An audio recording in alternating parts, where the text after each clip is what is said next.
શું તમે જાણો છો પ્રભુ શ્રી રામને મર્યાદા પુરુષોત્તમ શ્રી રામ કેમ કહેવામાં આવે છે? એવા કયા ગુણો હતા કે તેમને મર્યાદા પુરુષોત્તમ કહેવામાં આવે છે? આવો આ વિડીયોમાં આપણે જાણીએ. આપણે એમના ગુણોના વર્ણન કરવામાં વિડીયો પણ આપણે ઓછો પડશે, આપણી પાસે શબ્દ નથી. એવા એમનામાં અનેક ગુણો હતા, પણ આપણે થોડાક ગુણોના અહીંયા વર્ણન કરીશું. પ્રથમ, સંયમ અને ધૈર્ય જાળવી રાખ્યું. મુશ્કેલ સમયમાં પ્રભુ રામે દરેક જગ્યાએ સંયમ, સંકલ્પ, ધૈર્ય અને સાહસ જીવન જીવવાનું ઉદાહરણ પૂરું પાડ્યું છે. વિપરીત પરિસ્થિતિમાં તેમણે પણ ધૈર્ય અને સંયમ જાળવી રાખ્યું હતું. તેમજ તેમણે ગુસ્સામાં આવીને ક્યારેય કોઈ નિર્ણય પણ નથી કર્યો. બીજું, એક વચન. પ્રભુ શ્રી રામના જીવનમાં તેમના જીવનમાં આપેલા દરેક વચન અને કર્તવ્યનું પાલન કર્યું છે.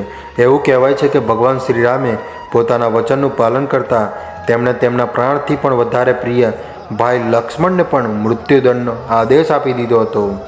ત્રીજું, એક પત્ની. પ્રભુ શ્રી રામ માતા સીતાને અપાર પ્રેમ કરતા હતા. પ્રભુ શ્રી રામે પોતાના જીવનમાં માત્ર ને માત્ર એક જ મહિલાને પ્રેમ કર્યો અને તેની સાથે લગ્ન કર્યા હતા. તેમણે ક્યારેય અન્ય મહિલા વિશે વિચાર્યું પણ નથી. ચોથું, શાકાહારી. વનવાસ દરમિયાન તેમણે કંદમૂળ ખાઈને તેમના જીવનના 14 વર્ષ વિતાવ્યા હતા. પરંતુ જંગલમાં રહીને પણ પ્રભુ શ્રી રામ, લક્ષ્મણ અને માતા સીતાએ ક્યારેય તામસિક અથવા તો રાજસિક ભોજન ગ્રહણ નથી કર્યું. 5, તપસ્વી જીવન. ભગવાન રામે જ્યારે વનવાસ ધારણ કર્યો ત્યારે તેમણે દરેક રાજસી વસ્ત્રોનો ત્યાગ કર્યો હતો અને તપસ્વીના વસ્ત્રો ધારણ કરીને વનવાસ રવાના થઈ ગયા હતા.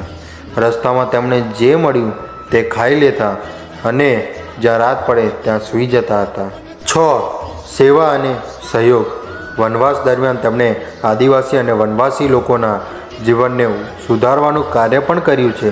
જેમાં સબરીનો પ્રસંગ, કેવટ પ્રસંગ અને અહિલ્યા પ્રસંગમાં એ વાતની જાણકારી મળે છે કે તેમણે કેટલા લોકોનો ઉદ્ધાર કર્યો છે.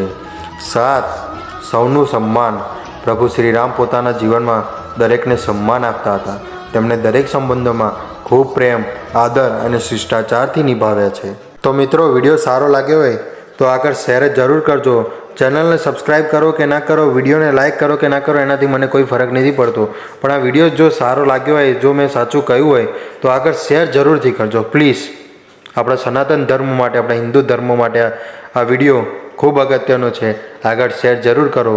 થેન્ક યુ, ધન્યવાદ. જય શ્રી રામ. આગળ કમેન્ટ બોક્સમાં કમેન્ટ પણ કરજો. જય શ્રી રામ.